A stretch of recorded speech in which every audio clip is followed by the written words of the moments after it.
Hamma tunika fonchilar mashinalik. Nima uchun? Chunki ular 50 kvadrat metr bo'lgan joyga 70-80 kvadrat metr hisob-kitob qilib, materialni pulini ham olishadi. Do'stlar, sizlarda ham shunaqa nohaqlik bo'lganmi? Bo'lgan bo'lsa like qo'yib, kommentariyaga ha deb yozib qo'yinglar do'stlar. Endi nima uchun tunika fonchilar mana shunaqa joylarni ko'proq hisoblashadi? Sabab do'stlar, 1 kvadrat metri 130 ming so'mdan 140 ming so'mga yupqa qalinga qarab, buni ichida, ya'ni taxtalari, materiallar hamma yo'q kiradi.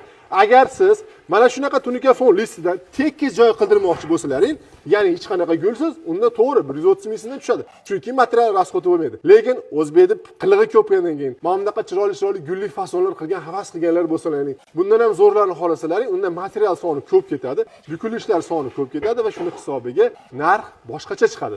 Do'stlar, ya'ni tunika fon qildirish narxi 130 ming so'mdan 140 ming so'mgacha bu material narxi.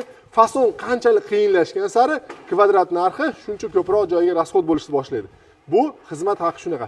Videomiz foydali bo'lgan bo'lsa, like qo'yib, kommentariy yozib qo'yinglar. Agar siz ham mana shunaqa go'zal tunika fonlar qildirmoqchi bo'lsalaring, pastdagi nomerga aloqa qilib qo'yinglar.